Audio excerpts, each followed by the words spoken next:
"You're not on the list." That's what my father said. Calm, cold, like it was policy, not personal. I smiled.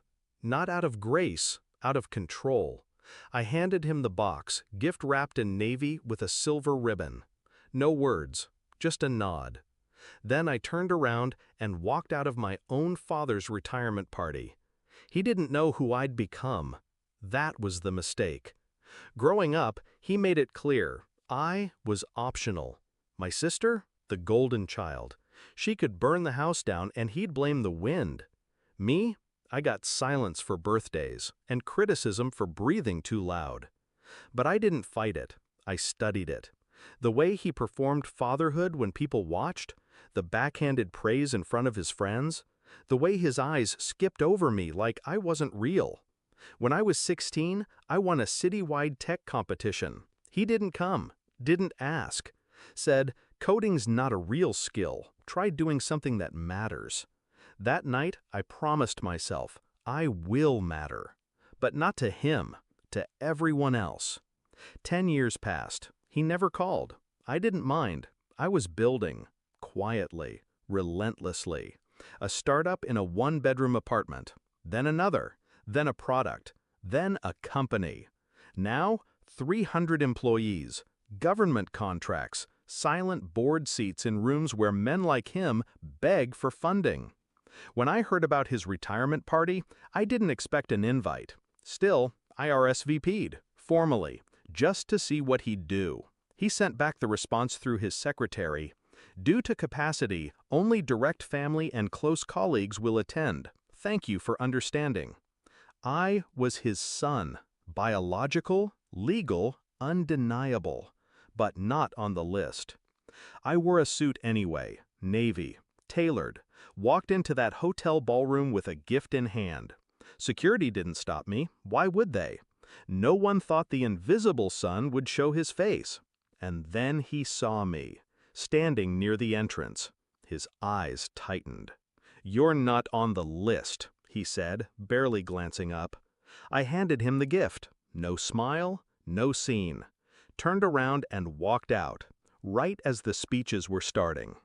I got halfway through the lobby when it happened. A voice behind me. "Wait, sir, hold on." That's my boss. The room froze. I turned, slowly. He was one of the catering managers, wearing a white shirt, name tag slightly crooked, tie loosened. His voice carried through the ballroom. "That's my boss, the CEO of Next Layer. He signs my checks." Every head turned, even my father's. His jaw tensed. And just like that, the power shifted. People started whispering. One of his colleagues stepped forward, confused. Another followed, someone I knew, a guy who tried to pitch me 2 months ago. He froze when our eyes met. I nodded, then turned back to the catering manager. "Thanks, James. Appreciate the hustle. I'll see you Monday." He grinned. "Yes, sir." I walked out. Let them sit in that silence. Let the truth settle like ash. The gift? Oh, that was the best part. It wasn't sentimental. It wasn't explosive. It was a framed photo of him from 3 years ago at a golf outing with a man currently serving federal time for insider trading. Below the photo, a simple note. Just in case you ever forget who you shook hands with. That man, he was once a silent partner in my father's consulting firm. Now, a liability with a long memory. I never sent that photo to anyone.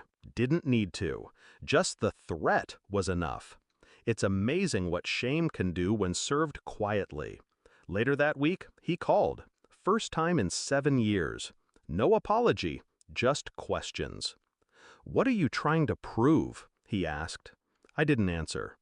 "Do you think success makes up for disrespect?" That made me laugh.